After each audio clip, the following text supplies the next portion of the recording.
and all of our panelists are present. So we'll start our meeting with the pledge to the flag. I will mute everyone.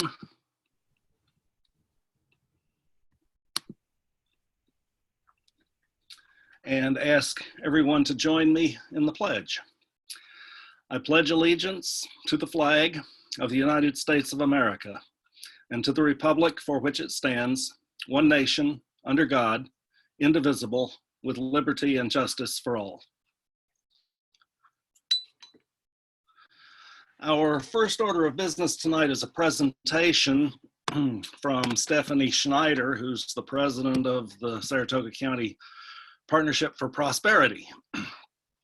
And you didn't bring Jenny with you tonight, right? Oh, I've still got everybody muted. Shelby Schneider. Shelby, not Stephanie Schneider. I actually take it as a compliment. So. You could adopt me. One more kid. I must have been your name. The partnership has recently completed a year-long economic development study for the village. We started this last fall. We involved a variety of property owners. We involved several focus groups of citizens that fit one category or another, from residents to business people and so forth. We had public input sessions. We did a survey that was very well responded to. And Shelby and her associate Jenny have been working on this plan now for a solid year. We got a draft of their final report recently. It was some 60 pages, and it had an amazing amount of information and a huge action item grid that's downright daunting.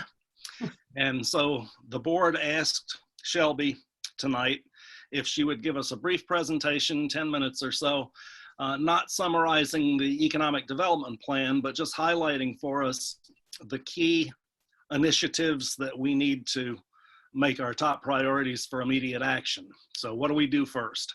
So with that, I will make Shelby the host. Thank her for being here with us tonight. Thank you. And I think if you'll change your screen to speaker view.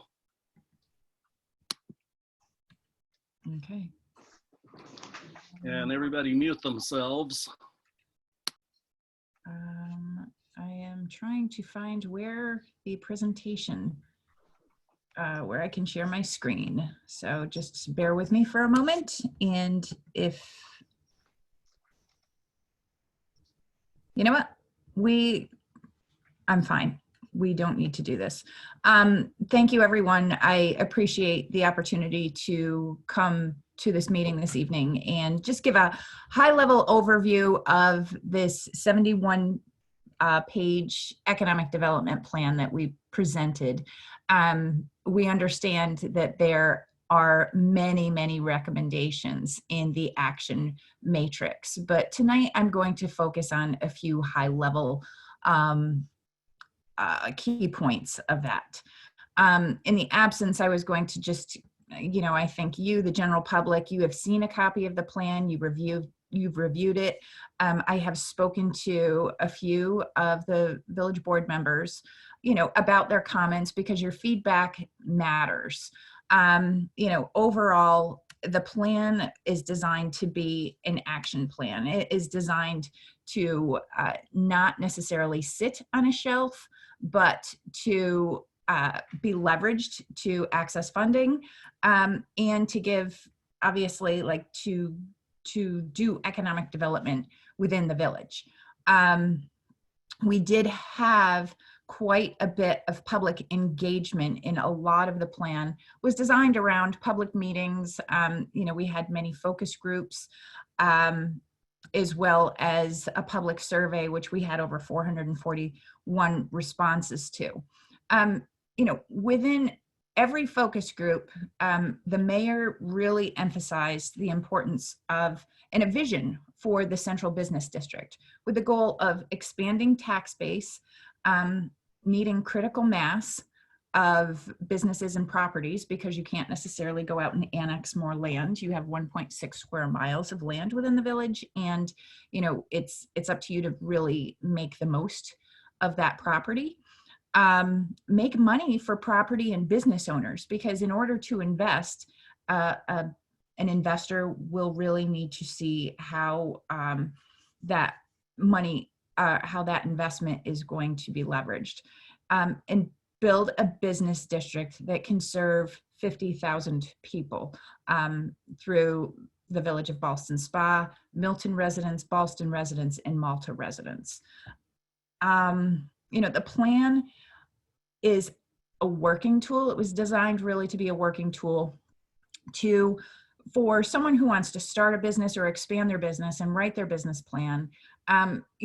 It is loaded with key statistics, it is loaded with data, and essentially, that all of the information from the public surveys is laid out there so that it offers a level of predictability that most businesses and investors do want to see. They want to see a community that knows what it wants. The goals, the high level goals I think you've all seen is, number one, to enhance the central business district and support activities that will help generate revenue across the community to sustain your overall fiscal health, improve the quality of place, and continue to enhance the character and functionality of the village as a means of attracting visitors and supporting the quality of life for residents and businesses. Goal 3, economic development in marketing, and really regain your edge as far as making Ballston Spa a true destination for doing business for visitors and for folks that want to invest there. Small businesses, especially now, and I understand it took a year for us to get to this point. However, we did experience a global pandemic in the middle of this, and that does have a lot of impact, in the short term and in the long term, because, we've had a decent summer. I think the village has been extremely proactive in doing whatever it can to allow your retail, your restaurants, the ability to expand while they are being constrained by these capacity limits that the governor has put in place during COVID. But we need to really continue those efforts and ensure that your business community has the ability to make it through what could be a challenging winter, and also for the duration, because business retention and expansion should always be your first goal. It's a lot easier to keep what you have versus going out and trying to recruit new businesses to backfill. So business retention and expansion is critical. Again, demographics, everything that traffic counts, everything that investor may need is included in the plan. But and also, we have a 20+ page matrix in the back of the plan. And I understand it's daunting. And is it non-specific, but it can be leveraged ultimately to, if there are grants, if there are resources out there that the village wants to go after, it will be part of the plan. And it is part of the plan.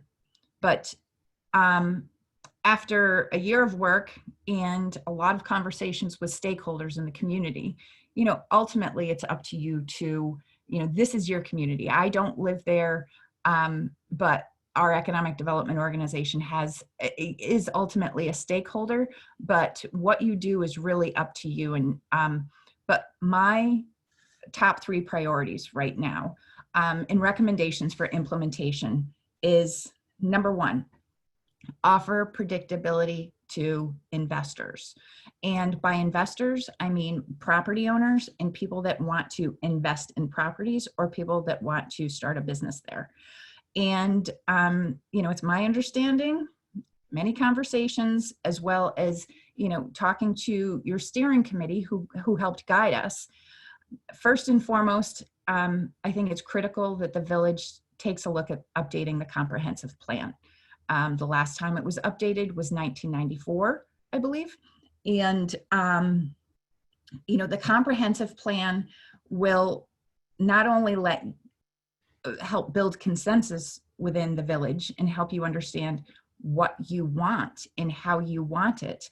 And when you have that, you are able to communicate that clearly and effectively, because businesses and investors need to know what the path is, what you want there, what they can build, and the time frame it will take to get their entitlements to start construction and or get down to business.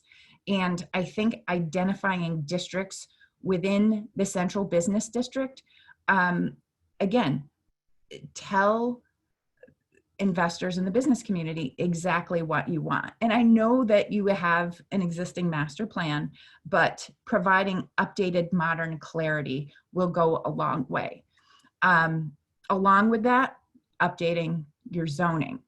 And a lot of work that we did with public engagement, with working with the steering committee, with working with these individual focus groups, by collecting this data, a lot of that public engagement will take you a long way into that plan.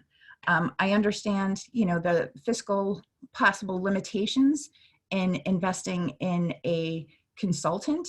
However, there are other potential resources with Saratoga County Planning, as well as the Capital District Regional Planning Commission, that could help you potentially bundle a comprehensive plan and take you, the final step. It's my understanding you also have a zoning ad hoc committee that has been developed and most likely will be giving you recommendations.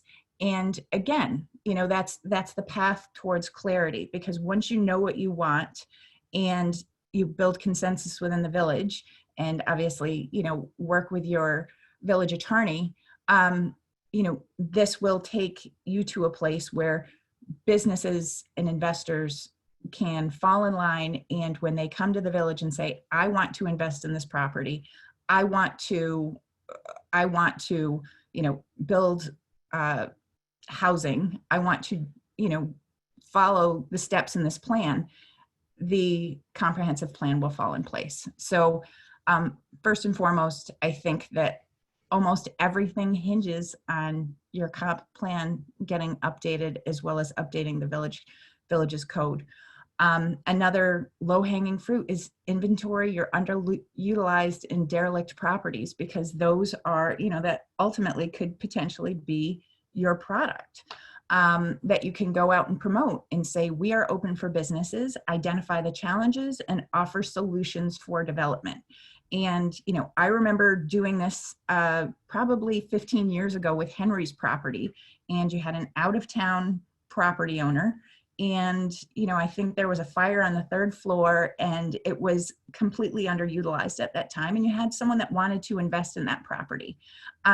Even just knowing who the property owner was and making that match went a very long way. You have the information in front of you, you know what your product is, and you have the ability to help facilitate investment. So that's number one. Number two, invest in public infrastructure. Everyone over and over again, everyone wanted walkability. And we understand, I know that Liz Cormos has been leading the Complete Streets grant project, and that is incredibly important. And I think that, you do have a plan, and put work boots on that. Implement the Complete Streets plan, prioritize improvement areas, most likely start in the central business district, but this is completely up to you. Identify a timeline for when you can start fixing the sidewalks or working with private property owners to fix that, and understand what the cost is. So again, walkability and sidewalks go a long way. And people will invest in a community that invests in itself. And public improvements like improving sidewalks, paving roads, and offering general beautification improvements in your gateways are very critical. I talked to one of my consultant friends that writes a lot of downtown revitalization initiative grants that the state was giving $10 million. That was actually a question in one of our, in the survey and in the focus groups. And the communities that received awards had already had a plan in place and already started the implementation process and already started investing in itself in those public improvements. And I am aware that, you know, through some consolidation of debt, there has been some found money, and some of those, you know, paving roads and other things have already been started. And again, the Complete Streets project has already been started. But the more you do, the more attractive this community is going to be for new investment. And again, I can't say it enough. Business retention and expansion is so critical. And we are here as a tool, as a resource. We applied for a USDA Rural Business Development Grant, which goes towards this project and towards our Next Wave Communities initiatives. And some of the things that we can do right off the bat is have small business seminars, work with organizations like the Small Business Development Center that's funded by the SBA, work with the Service Corps of Retired Executives, work with private consultants, and put together business seminars to ensure that your businesses in Ballston Spa are resilient, that they have managed their cash flow, that they have figured out their financial projections, and that they don't have to run into a crisis, because the last thing that you need right now is, you know, closed businesses, empty storefronts, things like that. And we are here to help, and we are here to be part of that implementation phase. And that can start as soon as we launch this, and it can start today. But, you know, having, whether it's Zoom meetings, one-on-one meetings, and really help your business community. And this will also go a long way with also business attraction. And businesses need to be supported. And we will work with the Ballston Spa Business Professional Association and also chambers of commerce throughout Saratoga County and the region to ensure that the businesses within your community have the tools and resources that they need to succeed. And this includes business planning, access to capital, et cetera. And also something that is said over and over and over again throughout the plan is raise awareness of Ballston Spa, and you know, really work with the Ballston Spa Business Professional Association to use this organization to you know, make this a true destination. And there are, you know, you have the Saratoga County Chamber of Commerce, you have the Capital Region Chamber of Commerce, and we also have Discover Saratoga, which markets Saratoga County as a destination and partner with as many of these organizations to ensure that Ballston Spa truly is on the map. So I wanted to keep it somewhat brief. I wanted to break it down into three basic recommendations, but again, it's, you know, updating your comp plan, which offers predictability. You know, invest in yourself, invest in these public infrastructure, ensure that you have walkability. It does mean so much, not only to your residents, but to people who are going to, you know, shop and you know, do business in Ballston Spa. And third, keep what you have, business retention and expansion. Very, very important. And whatever the village can do and we can do as partners to make the village a destination is very important. So I am here to answer any questions.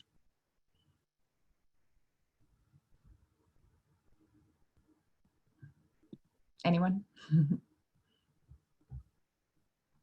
You might be all muted. Okay, thank you very much, Shelby. Thank you. I'm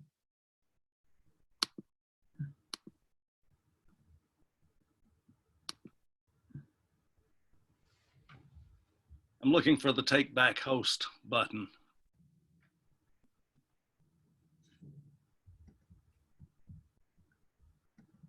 Do you have a button that says make me host, Shelby? I'm looking for it. Oh, here, hang on. Okay, Never mind, I found it. thank you. Okay.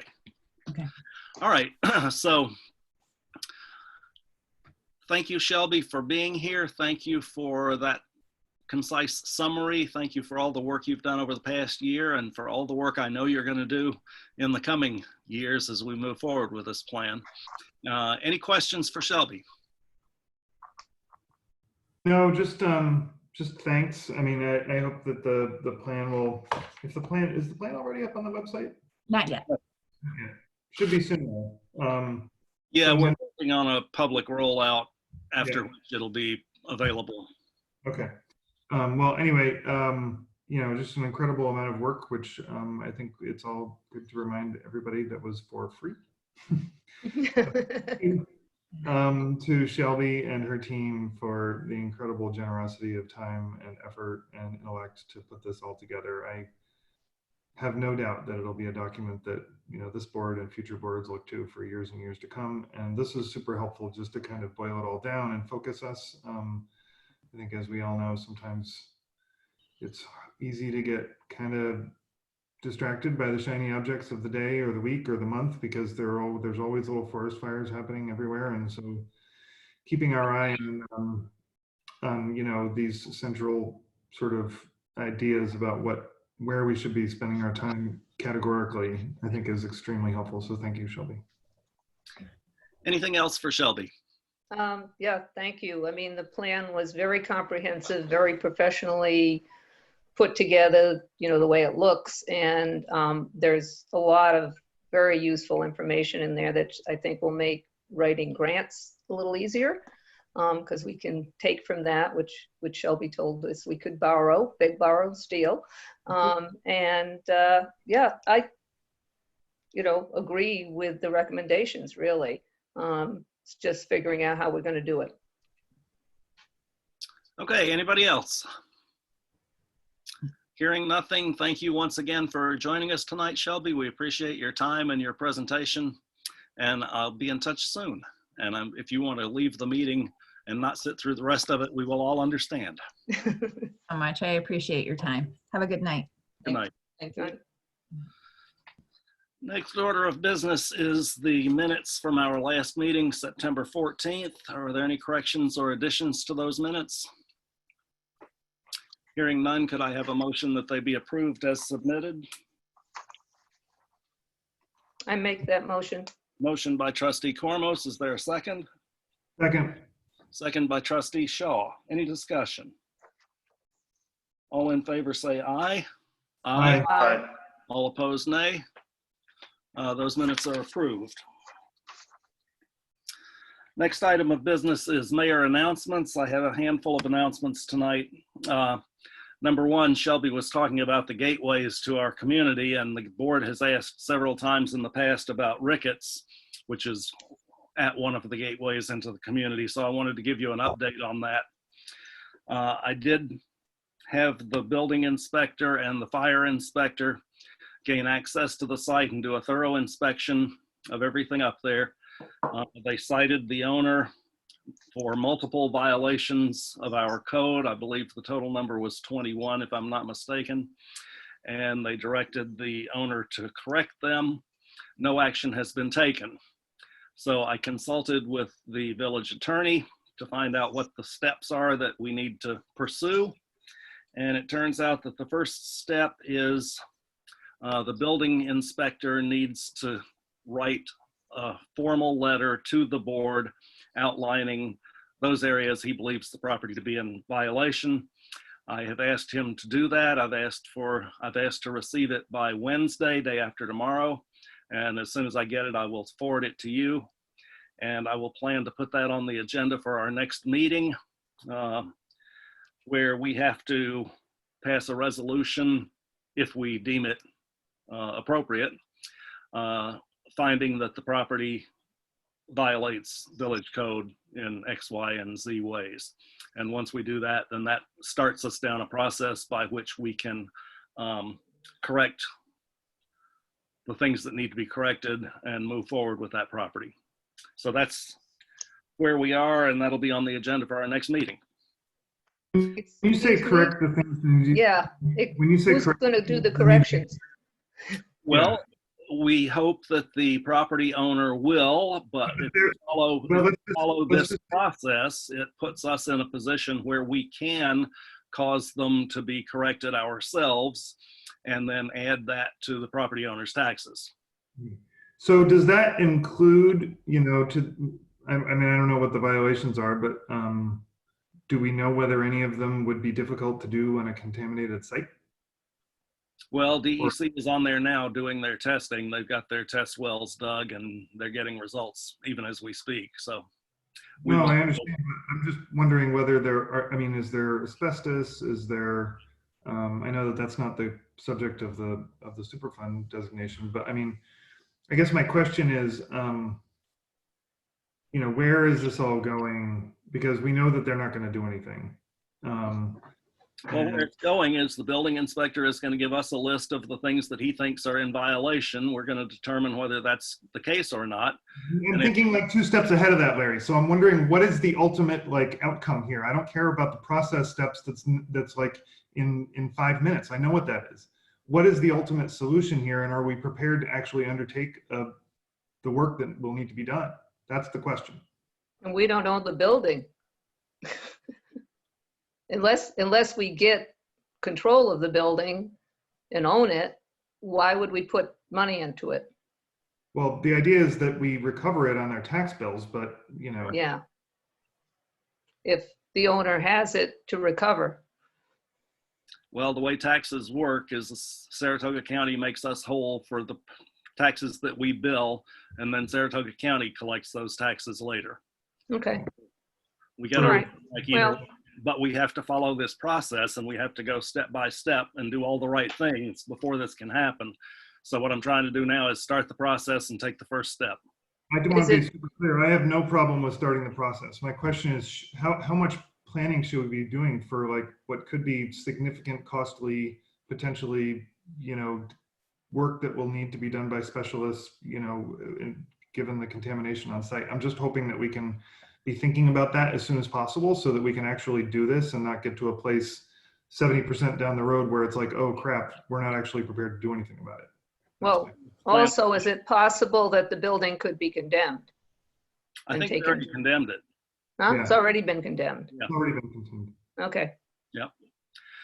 But we will have a substantive discussion about all of these issues that the building inspector will send us a letter about at our next meeting. So that's, I think, Noah, where you want to go with it.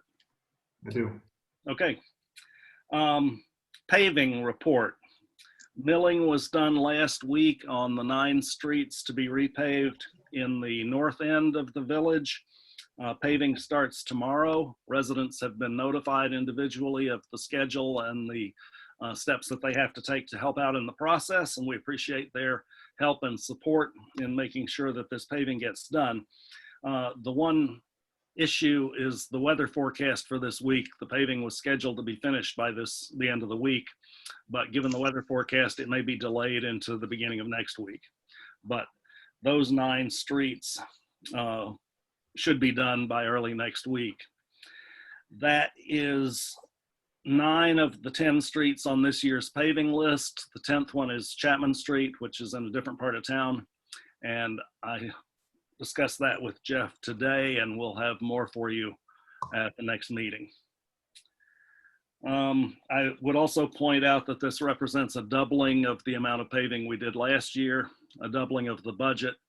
We put $110,000 of local money into the budget for paving this year, in addition to the 110 from the New York State program, whereas last year we just had the 110. Planning for the annual banner and birdhouse programs. As in past years, Mark Bleck will be applying through the village to Saratoga Arts for the birdhouse program. That application is due in November. I provided an abstract to the board earlier this week for review, and I expect the final grant application for approval at our next meeting in October. In addition, Mark will be applying to the Solomon Charitable Trust, as he has in the past. That application will be for elements of both the birdhouse and banner programs designed to increase participation and diversify opportunities. It will not include any new initiatives, and it will not include any permanent installations. That one is also due in November, and I've also asked for a draft of that one at our next meeting for the board's review and approval. Also on the birdhouses, the tentative date for sale of this year's birdhouses is Saturday, October 17th. And the rollout date, tentative date for the holiday banners is planned for October 13th. So we're going to see a lot of activity on those programs over the next couple of weeks. Number 4, or maybe 5, we have the closing budget numbers for August completed, and Treasurer Smith will be emailing those to the board for your review any day now, before the end of the week. Next, at our last meeting, we discussed when the end of the Front Street closings was going to occur. I asked Jeff to speak to all the restaurant owners about their plans, and they all agreed that this coming weekend, October 1st through 3rd, is the last weekend they plan to have outdoor dining. So this will be the last weekend for street closing. So we'll do it again Thursday, Friday, Saturday of this week, and that'll be it for the season. The fire department has asked me to invite the board to a wet down ceremony. A wet down apparently is where surrounding cooperating fire companies show up with their pumper trucks and spray down our new fire engines to christen them and celebrate their addition to our fleets. The fire department wants to invite all of the trustees to this event. If you would please RSVP to me, then I will make one total RSVP to the fire department on behalf of the board. The date is October 3rd. That's this Friday. No, it's this Saturday. Saturday at 11 a.m.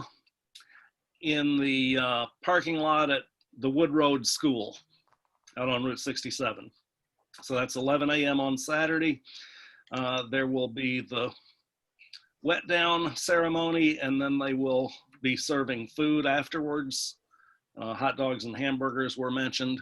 So if you'll let me know whether you're able to make that event, I will pass the word on to the fire department.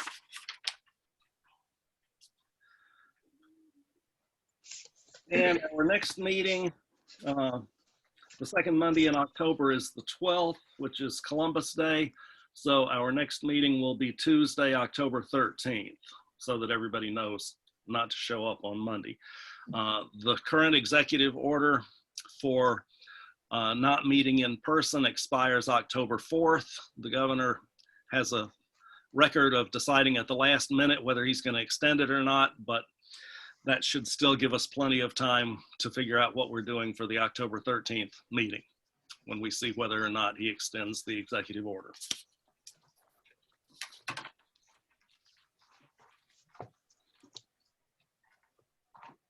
And that's it for my announcements tonight. The next item of old business is from Trustee Cormos. She presented some recommendations last meeting about our water and sewer billing. We asked her to take those ideas to the Revenue Committee and discuss them, and to bring us back a report on that tonight. So I'll turn it over to Trustee Cormos. Thank you.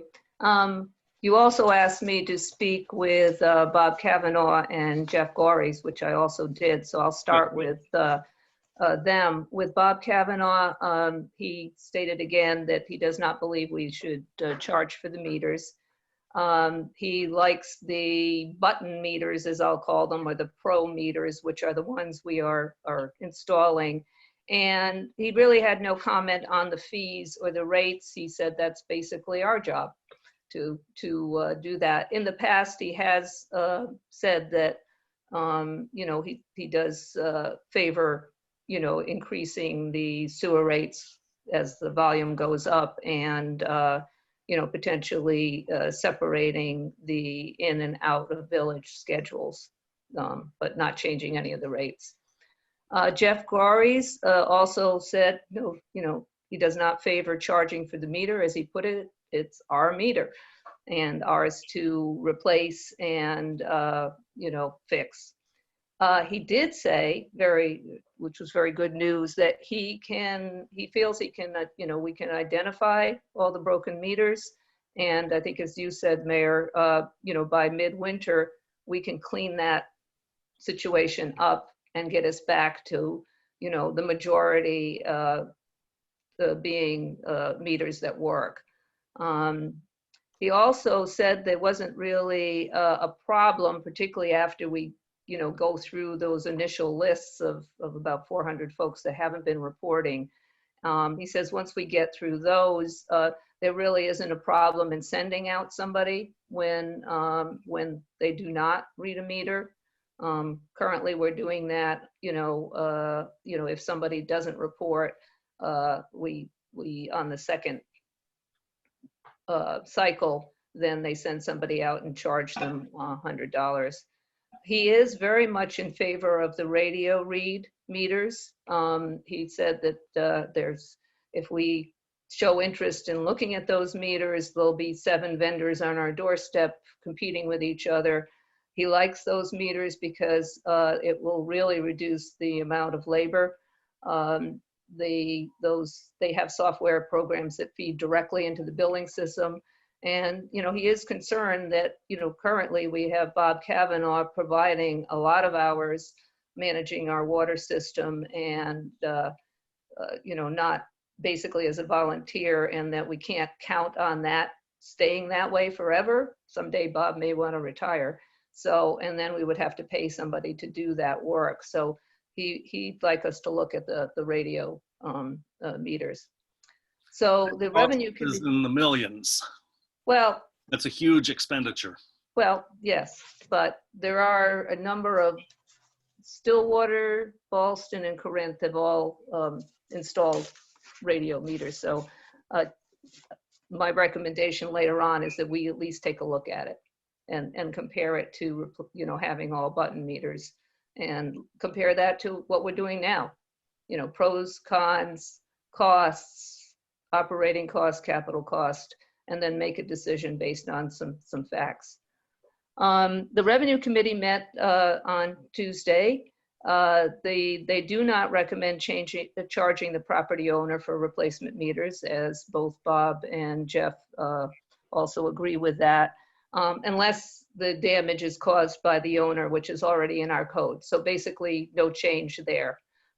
We will, you know, they recommend that we continue to pay for the meters as they need to be replaced.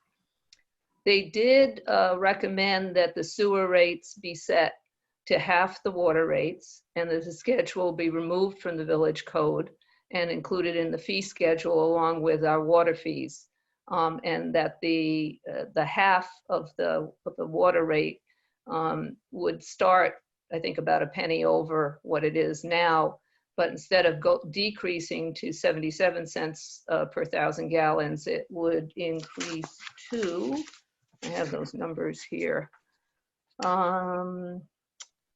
would increase to, what is it, the amount, the rate? I don't have the rate here. Oh, yes, I do, sorry. It's $33 and something cents, I think, currently. No, yeah, because currently it goes from 207 to 230 on the water, so it would go from 104 to 115 for the sewer. So essentially that change will only impact residents that have over 30,000 gallons. So, and the impact is, you know, small. For the large, you know, 50,000, they pay an extra, they wouldn't pay any extra until they got to 50,000, and they only spent 30 cents more. 100,000, 450, 500,000, 141, and 1 million gallons, $329 more, which, you know, per year? per period. currently a million gallons is 3,072. So they would pay another $300 for a million gallons. So with the climbing rate, the result of that would be that we would gain, if the usage is the same as this last period, we gain about $11,000. So I know we have some needs. An extra $11,000 could help pay for some of those sewer needs. Are you assuming that all the water users are sewer users? Because most of the big water users are outside the village and are not on the village sewer system. No, that's taking the actual usage in the village. I have the Okay. report, and then I apply a change in the rate to that. So that is based on exactly the same profile as we had in the last cycle. They do recommend that on the fee schedule, we currently only have a fee set for house closings, $100. So we should correct that and put a $100 charge on that schedule for the with no charge for the first violation, and then $100 thereafter if the meter's not read. The suggestion is that the mayor has the ability to waive the fee in the case of someone who's maybe elderly or disabled or just can't do it. So if they, need help reading the meter, we've got some flexibility there that the mayor can say, no, you don't have to pay it. And I would expect that the records be kept of that, in order to avoid any misuse of that provision. The committee, was an excellent meeting, really, because one of the things that was brought up is that with 20% of our folks not reporting, we don't really want to make any other substantial changes in the rates. This changing the sewer will give us a little more revenue for sure. But we don't want to change the structure of the rate schedule at this point until we have more reporting. And I thought, I perfectly agree with that. So the committee will meet again to review the rate structure and rates after all the broken meters are fixed, and we've got, a good compliance on reporting. I personally, that's the committee's. Myself, I'd like to charge a smaller fee the first time. We don't give people a pass for violating codes that have fines the first time. I think the first time there should be a fee. And I look to the town of Ballston. They have a sentence in their code that says the fee schedule is amended to include a fee of $25 for reading water meters when the resident has not read the meter and or filled out and returned the card. This fee will be applied after the resident has been given a 10-day grace period after notification. Mayor, you've been sending out notices and letters, so I would prefer to have a smaller fee for the first time, give them a grace period, and not wait 6 months before we, charge them with a fee. And again, you would have the ability to waive it for a disabled or elderly individual. So that's my recommendation personally. Currently don't have any fee at all for the first time they miss the reading. It's not until the second time. Yeah, I suggest we have a small fee for the first time. Why should we wait 6 months? If you break a code, you park in the wrong space, we don't tell you, oh, that's okay, you can, until you do it the second time. I don't see any real reason for waiting 6 months for them to do it again before, they get charged for having a meter read. That's my personal opinion. And the other thing I would... The reason is that we have many snowbirds who go to Florida for the winter. They can't read their meters. What they can do is estimate their reading, call into the village and say, get a little card and fill it out. They're not going to be using water when they're gone. And also, frankly, I feel if someone can afford to go to Florida, they can afford to have somebody come in and do it, or, they have somebody watching their house or something. I think snowbird is sort of a poor excuse for not complying with village code. I have a feeling that the number of people who actually do that, Larry, is really quite small. And so that would be one of the things that if the mayor felt the need to waive, something for 3 months or whatever until they get back from Florida, fine. But I don't think that, I don't think the exception should dictate the rule here. Just to clarify, the Revenue Committee recommended that we not charge for the first missed reading. So Trustee Cormos is making a separate recommendation of her own that's in conflict with the Revenue Committee's recommendation.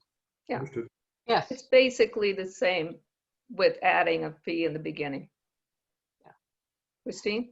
Yeah, no, I agree that there should be a fee, a lower fee. And I also think that, there are a lot of ways around any snowbirding. I really think the fee should be for somebody who is elderly, disabled, not able to do it. And I suggest that they, for that situation, and then the mayor can, agree to it. But I think also we should have people put that statement in writing that they are not able to do it because of their age or their disability or whatever, and sign their name to it. So that's an attestation that that they really need help. And I think that serves a number of purposes. We'll find out, I think that's a fair way to do it. And we'll also, we'll find out how many people will give grace to the people who need it, and hold, and get what we need from from people who have been maybe not as diligent as they should have been in reporting these things. And I know what the Revenue Committee recommended. I attended that meeting. It was a very fine meeting. The folks made a lot of sense on a lot of things, and Liz is bringing them forth, and she did a good job as well. But I also think at the end of the day, it is our job to decide how this gets done. Yeah. And if we say that at least there's a lower fee, then in terms of the Revenue Committee, we're not doing everything that they said, but we are having a considerably lower fee for a first-time offense. Offense is a wrong, first-time missing. Non-compliance. Non-compliance. The other recommendation that I have is that we do separate the out-of-village schedule from the in-village, not change anything that as it is now, as it's 3 times, but I feel we need the flexibility. There were comments back when we raised the rates the first time that we can't raise them too high because it's 3 times as high for out of village. So, small change in the village results in a large change out of the village.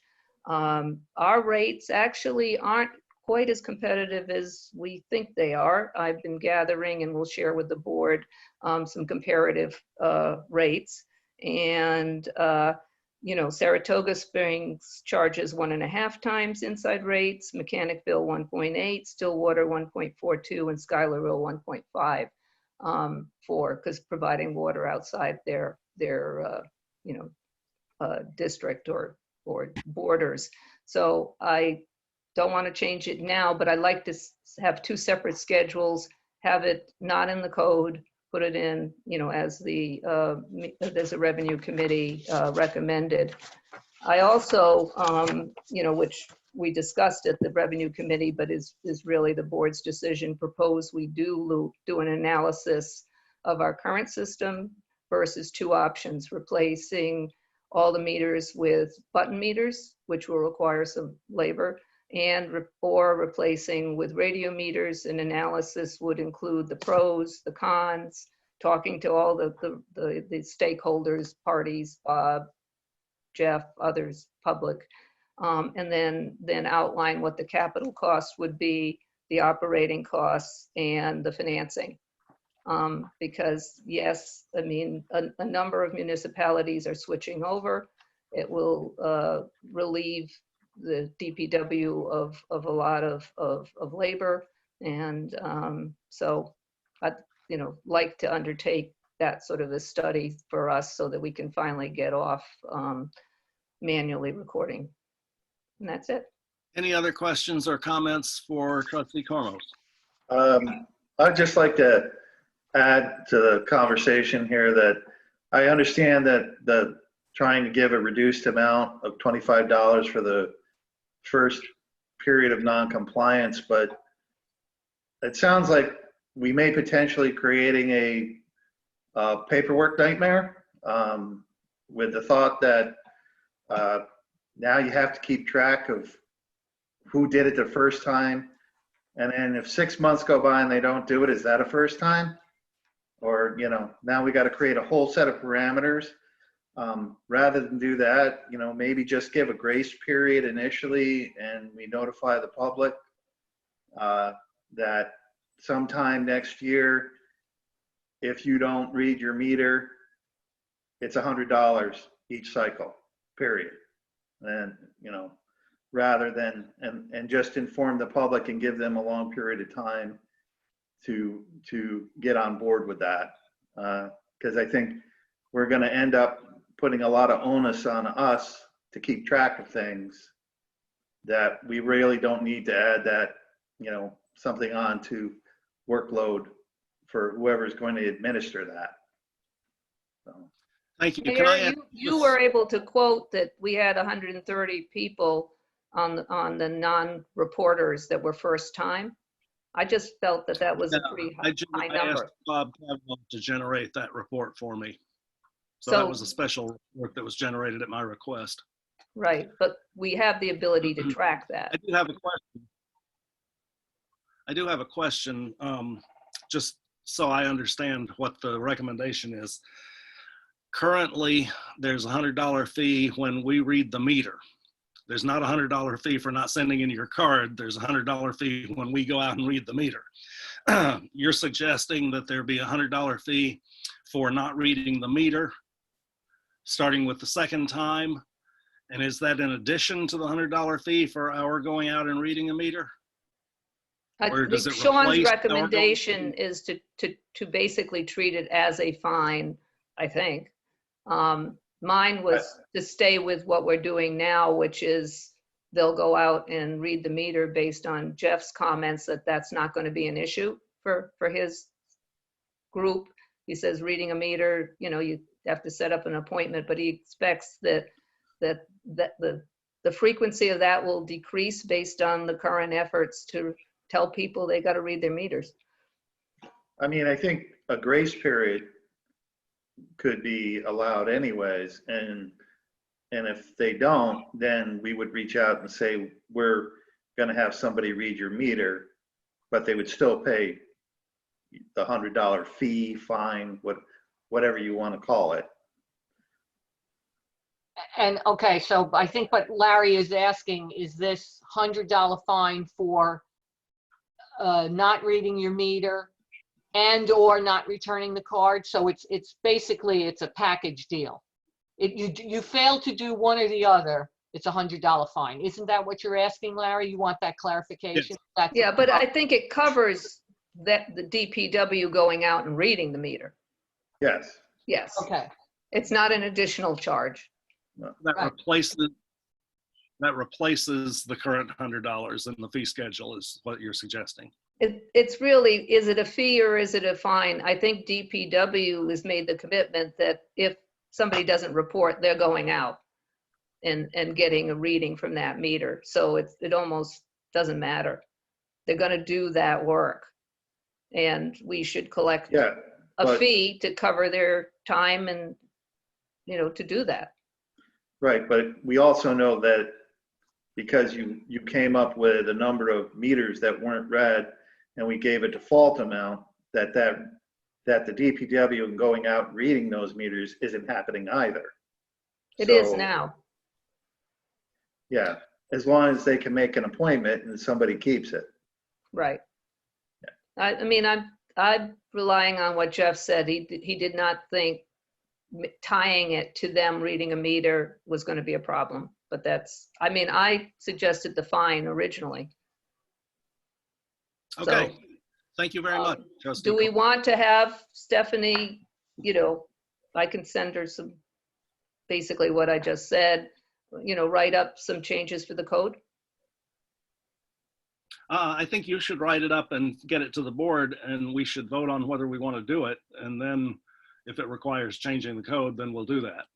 Well, it does require changing the code. Well, we haven't voted on whether we want to do it yet. Oh, well, are we going to vote today? No, we just heard it. Okay. All right. But I'd be happy to put it on the agenda for the next meeting. Okay, so we're going to vote and then write it into law.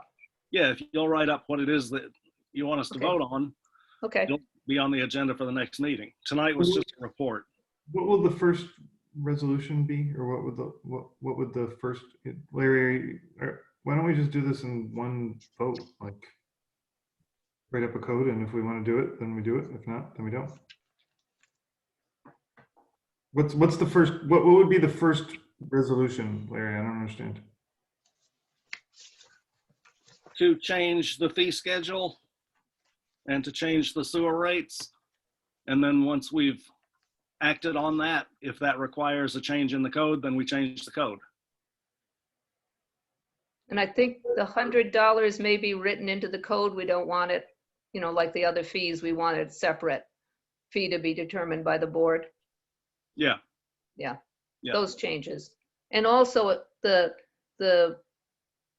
doesn't actually say, it says you read your meter in our code, but it doesn't say you send in a card in our code. So you could say, well, I read it.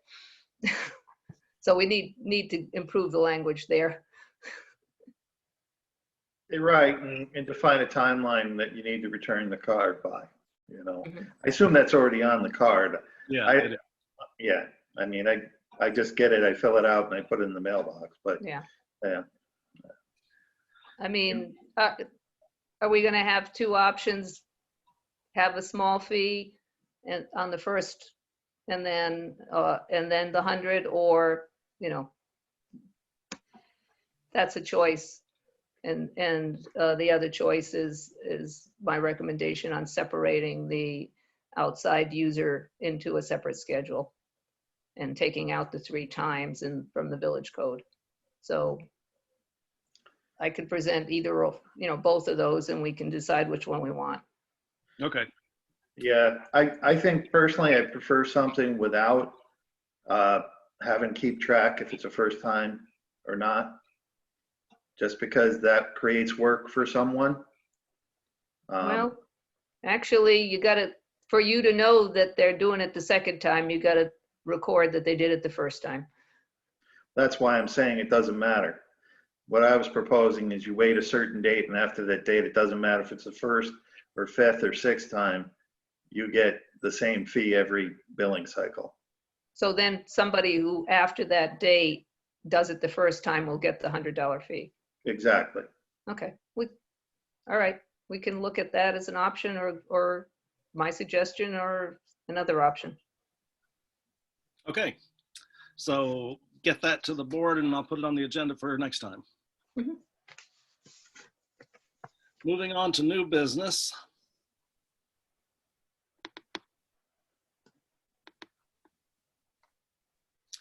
The first item of new business is the Methodist Church's fellowship event. Could I have a motion that the Ballston Spa United Methodist Church be granted permission to conduct a fellowship event at Kelly Park on October 10th, 2020 from 11 a.m. to 1 p.m. A plan for following COVID guidelines and proof of liability insurance have both been submitted to the clerk. Could I have So that moved. motion by trustee Raymond? Is there a second? I'll second. Second by trustee Fitzpatrick. Any discussion? All in favor, say aye. Aye. Aye. All opposed, nay. That motion carries. Next motion is to approve a community solar agreement with Omni Navitas Renewable. The village is moving to a green energy supplier with an estimated savings of $5,368 a year. The board has reviewed all the documentation. This program also includes an option for residents to subscribe to community solar at individual savings. That will be announced after the village enrolls. So the village has to enroll first, and then after a certain period of time, I think it's 6 months, the residents become eligible for a residential program, and the details on that will be announced after we sign the paperwork and join as a village. So could I have a motion to approve the community solar agreement? So I'll moved. make that motion. Motion by trustee Shaw, second by trustee Cormos. Any discussion? I just like to say, as a village, we're starting to go pretty green here. We got the LED street lights. Now you're into community solar. I think it's great. And we're saving money with every. What was that, John? It's time for me to rotate off the board. My work here is done. Yeah, right. All right, any other discussion? All in No, favor? I'll just sort of, for the record, put my stamp of approval on this. The 10% savings is real.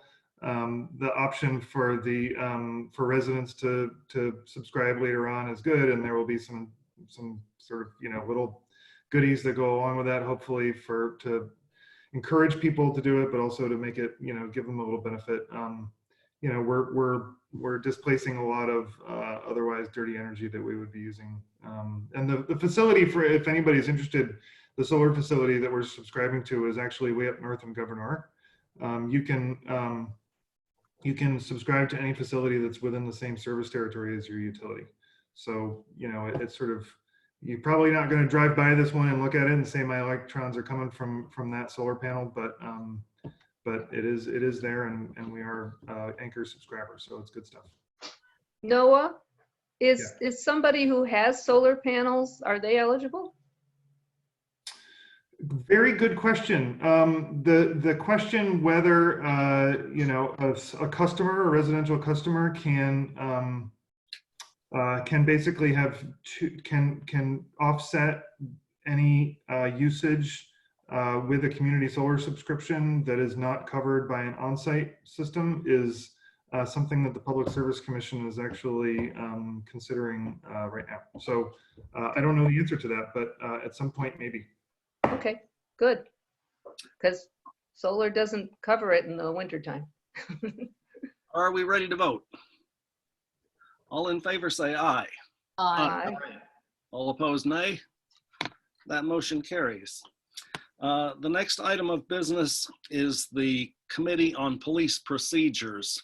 As I believe everybody knows, New York State is requiring all municipalities to form such a committee. I am required to sit on it. The police chief is required to sit on it. The district attorney is allowed to appoint a representative to sit on it if he or she wishes. The committee also consists of an unspecified number of residents. They make recommendations to the board. The board then takes action, approves those recommendations, or comes up with a plan based on those recommendations. And that plan is due to New York State in early April. So tonight we're appointing the committee to start them working. I will ask that they have their recommendations back to the board for our first meeting in February to give us 2 months to look at those recommendations and to think about our plan before we have to submit it to the state. In addition to those required members, I'm appointing the following 6 people to the committee: Lori Acey, Susanna Amate, Kelly Gregory, Ray Otten, Lori Riggs, and Joe Staff. Could I have a motion to confirm those appointments to the Committee on Police Procedures? So moved. Motion by trustee Shaw, second by trustee Raymond. Any discussion? When will the committee get their charge and sort of get a scope from either you or the police chief about? Well, the charge essentially comes from the state. There's a whole book, must be 100 pages long, describing exactly what has to be done. It's 139 pages long. Thank you. So I guess, like, when will they be convened and like get their direction or whatever? Probably within probably in October, I would guess. And Yeah. Larry, those meetings, the meetings of this committee are going to be in public, correct? Yes. Okay, that's and they right. are also, because one of the things they're also required to do is to hold, yet again, public meetings. Correct. Okay, thank you. And public hearings, I think. Right. Any other discussion? All in favor say aye. Aye. Aye. All opposed, nay. That committee is hereby created, and I know that there are at least 2 members with us tonight as attendees. Thank you for your willingness to serve on this committee, and I look forward to working with you. Next item of new business is our independent audit. The board has been asking for an independent audit of last year's books. We put out for bids for this, and the company that was the low bid just happens to turn out to also be the company that's done our Section 8 audits for the past few years, and we've been very happy with their work, so we know these people and they were the low bidder. So could I have a motion to approve the agreement with Teal, Becker, and Chiaramonte CPAs to conduct an independent audit of village accounting for the fiscal year ending May 31st, 2020 at a cost of $7,500. I'll make that motion. Motion by trustee Fitzpatrick. Is there a second? I'll second it. Second by trustee Cormos. Any discussion? I just wonder, what's the timing, the schedule? When will we get a report? Treasurer Smith, have you asked them that question? It should take no longer than 90 days. I think with their previous clients, that's how long they anticipate an audit to occur. Okay. Thank you.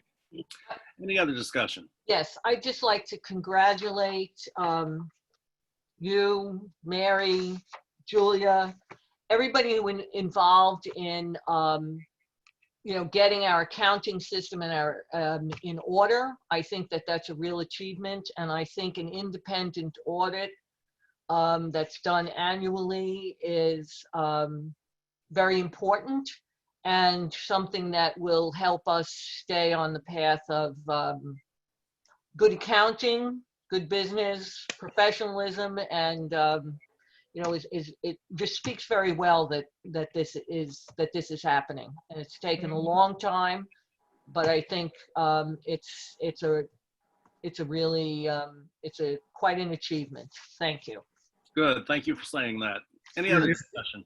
Yeah, that's also, I'm on a board for a retirement community, and, they just had their audit, and the good thing about audits isn't they just don't give you a clean bill of health, but they also give you suggestions and, Right. and useful things that, and they keep up with all the accounting requirements, which no way in the world could you do on your own.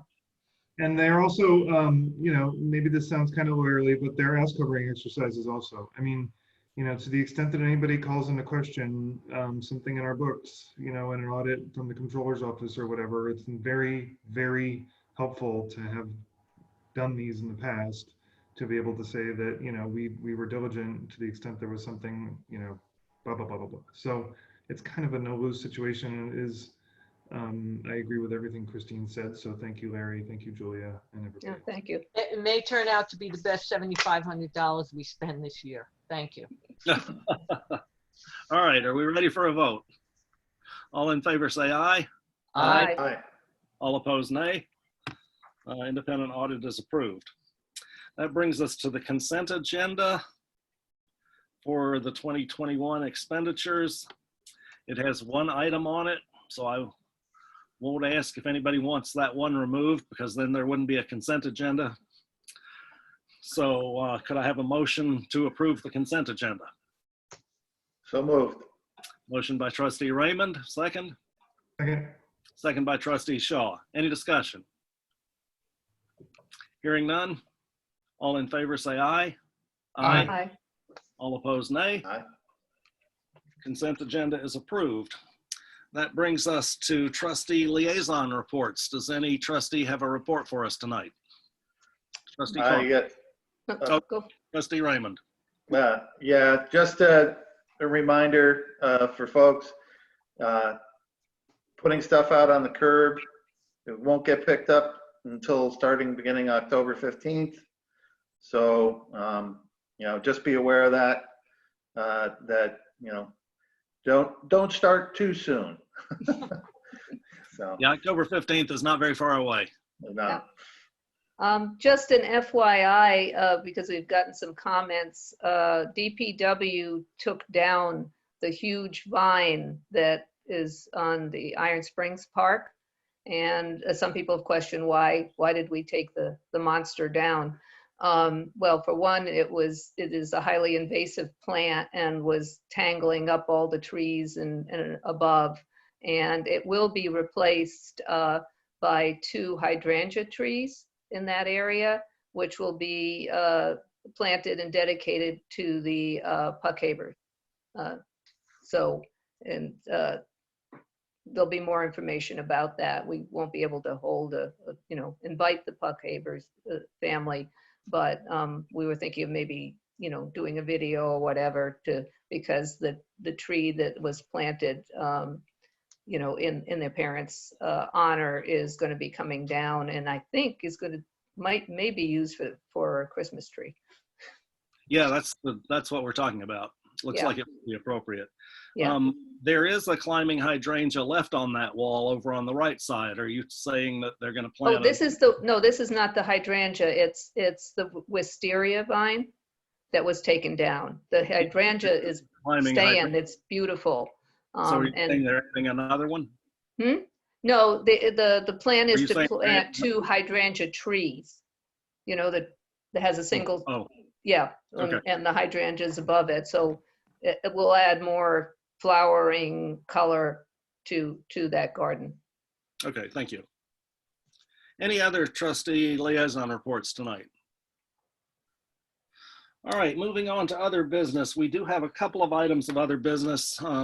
Our agendas go out on Thursday, the Thursday before the meeting, and inevitably something comes up on Friday that's not on the agenda. In the first case, it's a very fortunate thing that came up. As you know, Sherry Kanarek left us a week or 2 ago now because of health issues. She did a great job and we have missed her badly. Julia's been doing everything all by herself since Sherry left, and it's much too much for one person to do. So on Friday, our job offer was accepted by Denise Bardino, who is a senior account clerk and has relevant experience and interviewed very well, and can start on October 13th after her 2 weeks notice to her current employer. So could I have a motion to confirm the mayor's appointment of Denise Bardino as senior account clerk to replace the position vacated by the resignation of Sherry Kanarek? I'll make that motion. Motion by trustee Cormos. Is there a second? Second. Second by trustee Raymond. Any discussion? All in favor say aye. Aye. Aye. All opposed, nay. Thank you. Motion carries. The next item of other business is the situation at the floor at the Eagle Matley Firehouse. And Kevin Crow, past and future, it's once and future fire chief, was in the audience last time I went through the list. I don't see him there now. We went all along tonight, so he probably, I don't know that we need him to make the presentation. He said he would be here unless he got called out on a fire emergency. So maybe he got called out on a fire call or something, because he was here earlier and he was going to speak to us about the situation at the firehouse. And I believe he was going to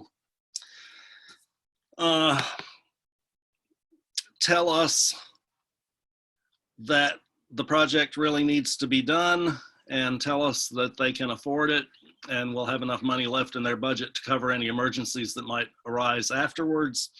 And I believe he intended to apologize for having this come in so late, but apparently the company that was the low bidder on the job had said originally that they couldn't do it this fall, and then they had another project cancel, and they called up Friday and said, we've got an opening October 6th, we can do it then.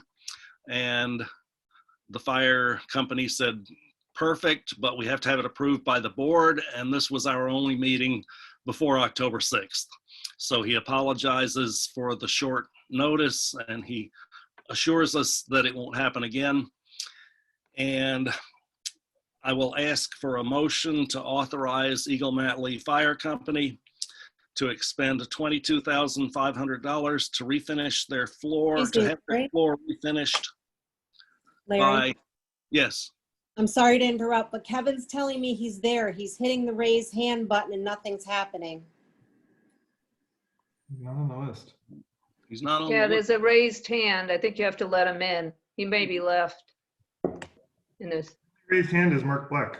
Yeah, the raised Oh. hand, Mark Black, which I didn't see earlier. He probably wanted to say something about the art grants, and I'll ask him to just hold that for public comment since I didn't see him earlier.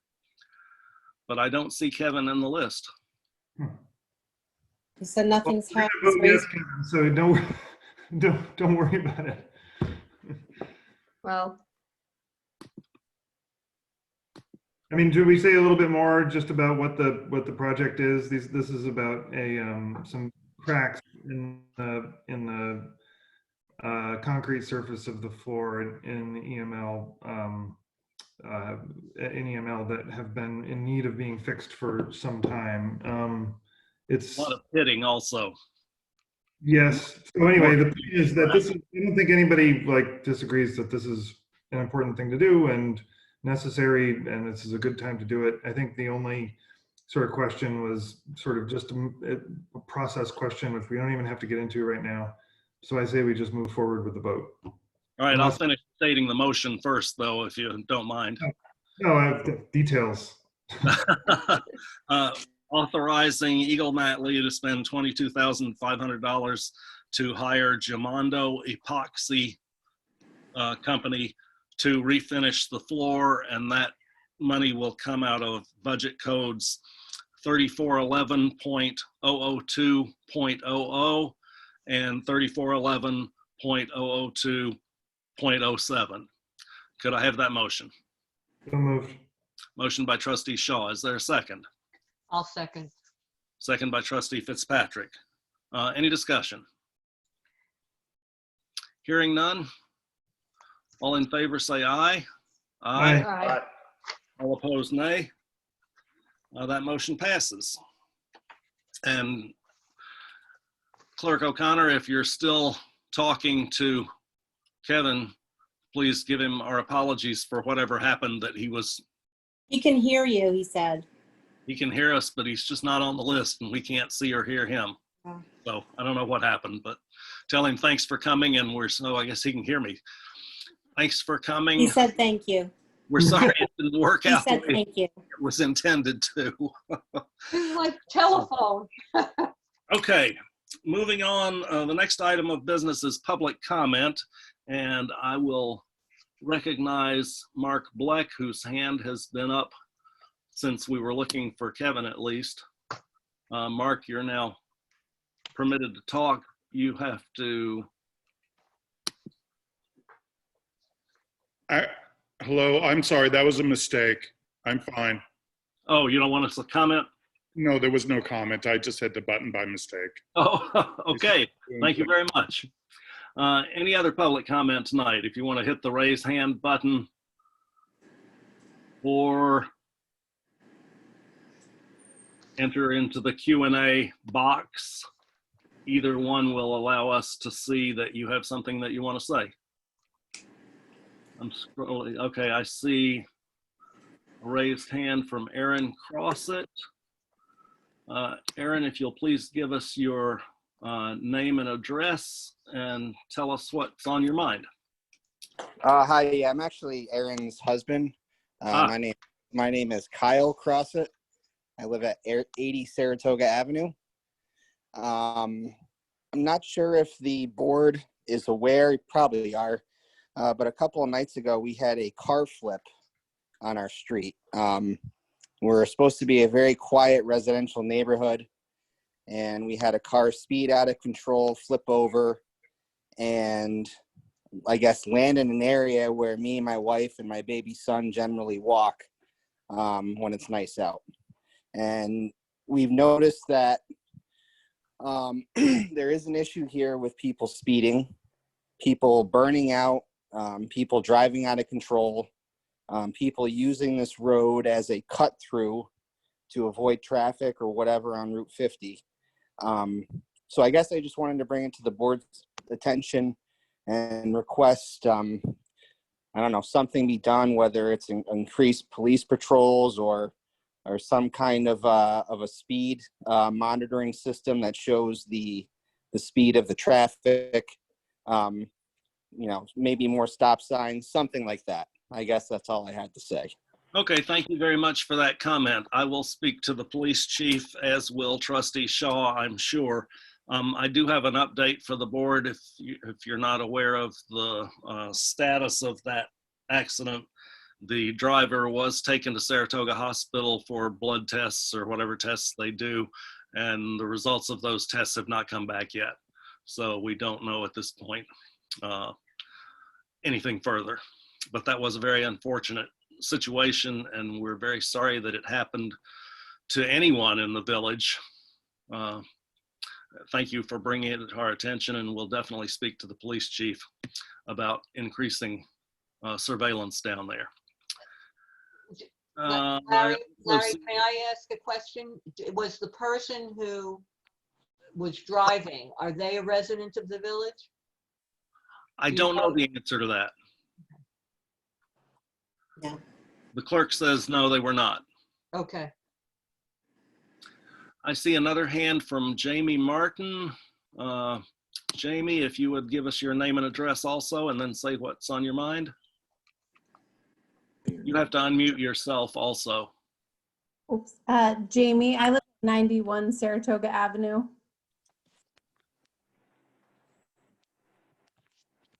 Is that what you asked for, sir? Okay. Sure, and this is Patrick, I'm the husband at 91 Saratoga Ave.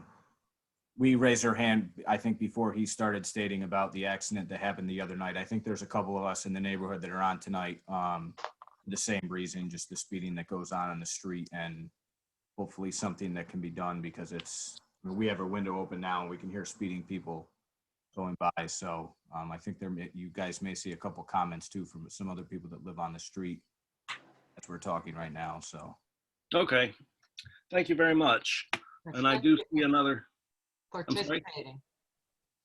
Yeah, I think it's becoming a chronic problem on a number of cut-through streets. Saratoga Avenue is one of them, Hyde Boulevard's the other, Mm-hmm. and I don't know, it seems to be getting worse, maybe because it's less traffic, I'm not sure. Okay, and I just unmuted Amanda Murphy. Amanda, if you'd give us your name and address, please. Yes, my name's Amanda Murphy. I live at 86 Saratoga Avenue. I'm Okay. also joining to share the comments of my neighbors.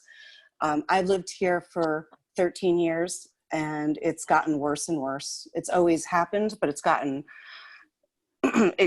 a lot worse, where there's a lot of speeding, a lot of people turn off of the street and then they speed up, and there's a lot of kids in the neighborhood. And so we just have a lot of concern for the safety of our neighborhood.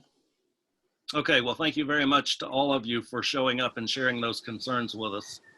We appreciate hearing from people, and we will follow up. I don't see any other hands. Let me just scroll through again. I do see something in the Q&A though. Let me scroll through the attendees and see if there are any other hands. I don't see any others. Under Q&A, we've got Lauren Bauman. Hi, I live on Saratoga Avenue and want to address traffic concerns. And we've got John and Erica Adrians. I agree with Kyle. We live at Saratoga Avenue and something needs to be done. Police patrol or maybe even stop signs. So thank you. Thank you, Lauren, and thank you, John and Erica, for those comments. If there is no other public comment, let me just scroll through the list once more just to make sure. Oh, another comment from Ray Otten. From Ray Otten, board again this past Thursday morning at 4:45 a.m. County Waste was emptying dumpsters. Need help with this. They don't listen. Ray Otten. Ray, I have asked the police department to ticket them for violation of village law. I don't know why that hasn't happened yet, but that's the plan. So we've had the building inspector reach out to the company about the zoning code. And It's one of those industrial dumpsters where they have to back off and they're beeping. And it He fucking, lives up at, yeah. I know Megan. Megan's a teacher. and when they when the company failed to resolve the situation, I think Karen and Kyle are not muted. Yeah, I think you have to mute the others. I did. The problem with this, as we found out at our first Zoom meeting, is that once they've been enabled once, they can re-enable themselves. Oh. Anyway, Ray, we are aware of that. Thank you for bringing it to my attention again. I did instruct the police department to ticket after they failed to correct their actions at the request of the building instructor. So hopefully that'll happen soon. And that, I think, ends our public comment for tonight. Thank you all for coming. Thank you all for your comments. And I will ask for a motion that vouchers number 21-00428 to 21-00691 be audited and the meeting adjourned. I make that motion. Motion by trustee Fitzpatrick. Is there a second? Second. Second by trustee Cormos. Any discussion? Have a All in good favor? evening. All in favor say aye. Aye. Aye. All opposed, nay. Meeting is adjourned. Thank you very much for your attendance. Don't forget to let me know if you're going to the fire event Saturday, and don't forget to sign the form for the clerk. I'm going. Can I tell you now? Yeah. Yep. All right. Thanks very much, guys. Good night. Thanks. Good night. Good night.